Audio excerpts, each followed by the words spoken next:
everybody. Let me just make sure everything is working. Should be going. And we are live. Okie dokie.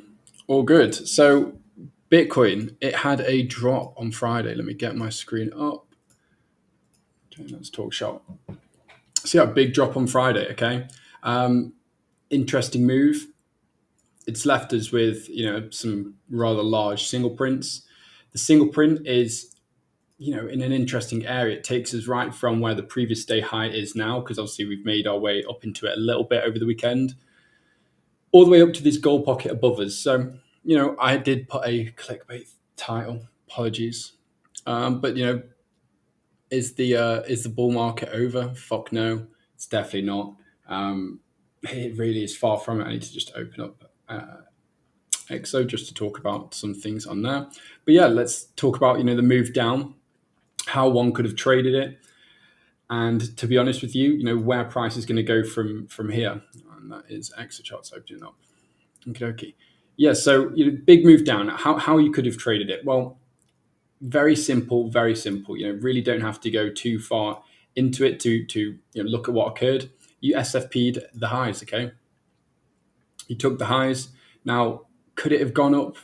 Could it have done better? Yeah, for sure it could have. You had really good open interest into the move. And then what you had at the top, if I zoom in, is you had, open interest was really good up there. And what you effectively did is you trapped it in this big move down. Could you have shorted as soon as you trapped it? Yeah, you could have, but that's an aggressive trade. If you're looking for closures, you would have had to go to the 1 minute, but you were given a back test of the highs that were swept, effectively. Put it up here.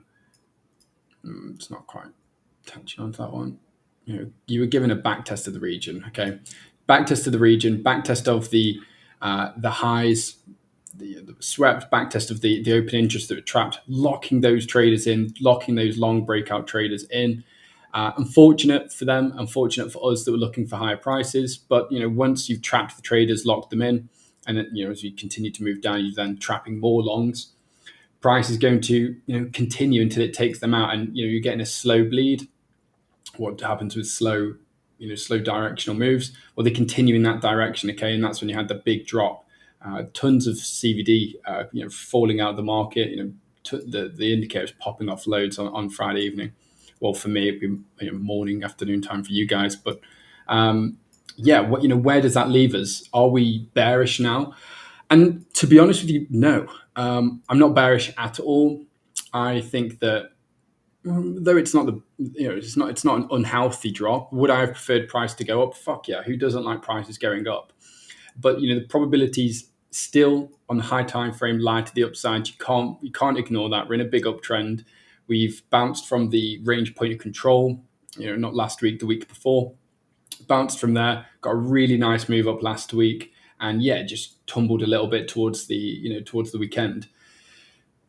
Where does that leave us? Well, we've got some interesting trades to take. The long setup that I'm going to provide you with today is a very simple one, so forgive me. It's the gold pocket trade from the low. Actually, yeah, it is pulled from the low. Please make sure. Okay. From the low to the high that we've got, it's the gold pocket trade. Why is this region, on my, it's a simple gold pocket trade. That's why it's there. Previous day low sweep, coming and taking out, because we've had pretty good open interest building up in this miniature range that we've had over the weekend. It's a solid amount. How much is it? Let's double check.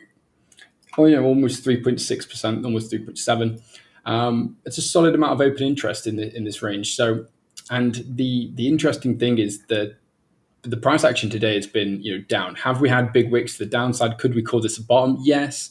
Am I convinced by it? No. I would rather us come down and take the previous day low personally. Give it a good sweep, maybe come down ideally to that gold pocket. So you've got two setups there: the previous day low SFP trade, or you come down to the gold pocket. I favor the gold pocket, but if it comes and sweeps the previous day low, it's 100% a trade I'm going to be looking to take.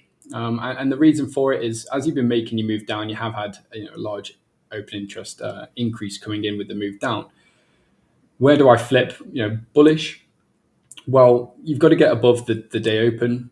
And if you can do that, for me, you're looking to target the previous day high. There is always the potential for an SFP, especially when you have large amounts of open interest come into a range because there's a lot of shorts built up. They'll have their stop losses above the high. So it's definitely an area where we can look to potentially take a short. Do I think it's probable? I'm not too sure, to be honest with you. At this point, I don't think this is going to be a very good trade. It's a trade setup, nevertheless, but I'm not convinced that this is going to be the money maker. I think it's going to be a scalp, if anything. Maybe come down to the day open, the weekly open, and bounce from there. Something like that would be applicable. So if you are going to take this short, definitely be taking profits rather fast. But it's a very good trade if it comes.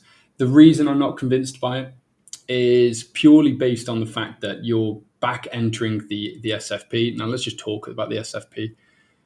Please be on.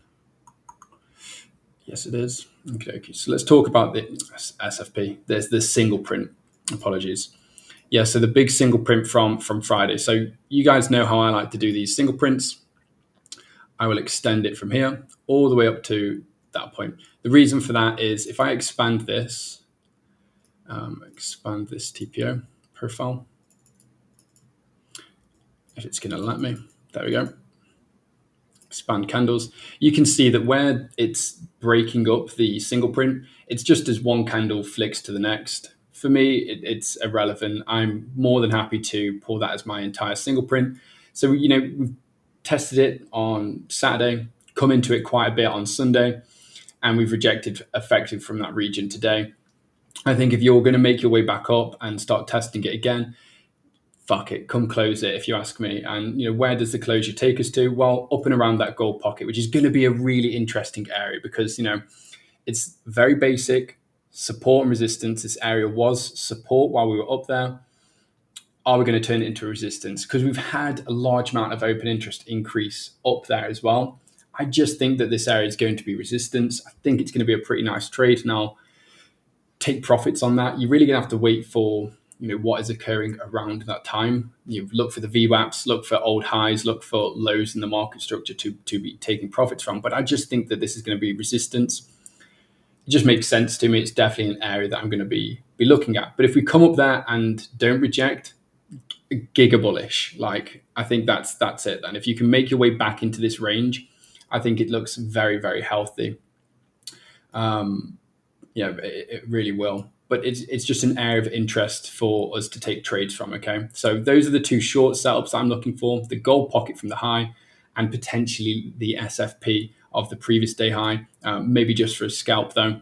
This gold pocket trade is it's not perfect, it's not amazing. You've not really got too much else there, which is what makes me question it. But it's a sweep of the 69k solid number. And yeah, you're probably going to be taking out a lot of shorts, a lot of longs that have built up their positions in this region. So that's the most favorable trade that I have right now.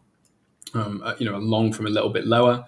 Now, at what point do I start to think that, shit the bed, it's not looking super bullish anymore? You've got two regions, okay? The monthly opens and the range point of control. These two, I say two regions. If you can mash these together, it's this region for me. It really is. If you can hold above this region, okay, I really see no problem with higher prices. It's when you start to lose these regions, lose the range point of control, lose that monthly open, the high time frames are going to shift because no one likes to look at the monthly and see a red candle. It's just super basic psychology. When you see a red candle, people get bad emotions and they're thinking, oh, fuck, it's going to dump this month as soon as it goes red, okay? So losing that region is not good. And losing the range point of control is also, not ideal, especially when you've come up and tested the range value area high, especially when you've done something such as this. If I go to the 30-minute here, when you've come up, tested it, tested the range value area high, come back to the point of control, tested, got a bounce up again. If you reject here now and we lose this region on the charts, I think you're going to be looking at 64,500. Personally, definitely come and see the monthly pivot. It's a big statistical target to come in and hit that. it's not something I would want Price to do. But if it does it, we'll talk about it as and when that occurs. Right now, locally, I would say probabilities do lie to the downside. I mean, to like the gold pocket and previous day low.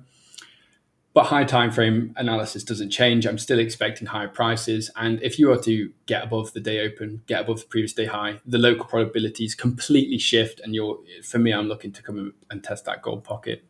Quick and easy stream, 10 minutes. Hopefully, you guys followed and can understand this quick little rundown of price action. I wanted to keep it quick and easy. I've literally had food delivered just before the stream started, so I'm fucking starving. We're going to do a members stream in an hour or two. So if you are in the group, be ready for that. Probably run through some altcoins and maybe, go to the crack time frame, see if we can find any trades. I'm just going to do half an hour, I think, or if Magic joins, we'll run it up to an hour.